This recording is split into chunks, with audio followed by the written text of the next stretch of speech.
This channel is made possible by viewers like you. My viewers, subscribers, and patrons greatly help to keep this channel going. I wouldn't be here today if it wasn't for all of you. Please make sure to subscribe so you don't miss any uploads. And if you'd like to go the extra mile, please check out my Patreon page. For just $1 a month, you'll get access to what I'm working on, previews of upcoming content, and even early videos, along with other tier options for those that are interested. Thank you, and now on to the video. So I just started playing Sievert. This one sort of came at me out of the blue. I got emailed this title and it looked pretty cool. I had to try it out, and this is another situation where it was one of those games where I'm glad that the publisher reached out to me on.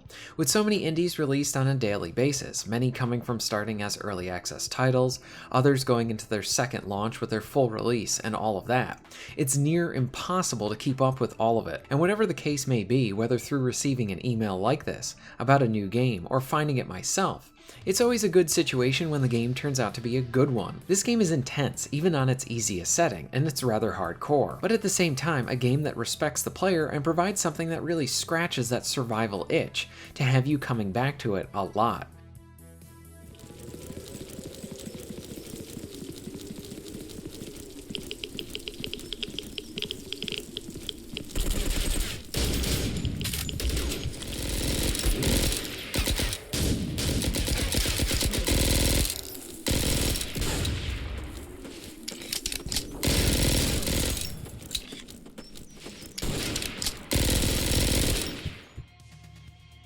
Sievert is what I've seen described as a top-down survival extraction shooter, but it's all single player. I have seen described this as a top-down stalker. I haven't had a chance to play any of the stalker titles yet, and from what I can tell, this game does have a really great atmosphere. The limited use of music allows for an element of realism to be present within the game. I know that I'm playing this top-down game with some cartoony characters, but that threat and tension of actually being in the woods, exploring, and everything is out to kill you here is nailed. Back to what I stated before, the game is pretty hardcore. The tutorial is practically non-existent, and you need to sort of figure it out as you go, and so far it has this kind of satisfying feeling of the player experimenting with the controls and the game world as they start to get a better understanding of everything. This is a game that I would recommend to dive into when you have a few hours to actually be able to do that and really soak it in. When I first started to explore, I ended up dying in my first encounter. Things are deadly and the HUD is very limited, and same with that level of assistance. I don't mention these things as flaws, but rather in the case of this game, it's all pluses. With it being a survival game, I had to keep an eye out for my food and hunger, that sort of stuff, along with not dying, along with different things affecting the player, like if you're carrying too much, then you're going to use up more energy.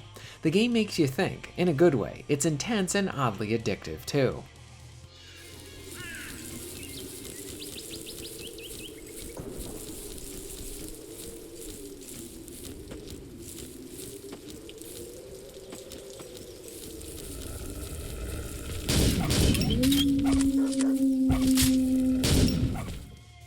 I really love how this game has this simple yet even cutesy design to the characters, and yet the world is deadly and dangerous, and the gun sounds are really good. A nice bang to each of them, and it's a nice highlight with some really good sound effects.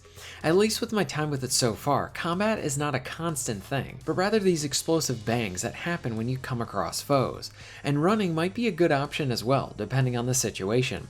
I like how the flashlight works too, because anything not within the view of the flashlight is something you cannot see. This sort of adds a survival horror element to the game. There's plenty of loot to find and earn too. I feel like the game provides minimal direction, but in that just enough kind of category, so you don't have this handheld feeling to the experience. This is a fun game that seems to be a hidden gem, and one that deserves some more attention. I would recommend you check this one out. Have you played or heard of Sievert? Let me know in the comments down below. If you're interested in supporting the channel, please check out my Patreon page. For just $1 a month, you can help to keep this channel going strong, and this allows me to be able to do more for my awesome audience. Please check out the links in the description and pinned comment for ways to support the channel. And most of all, thank you very much for watching.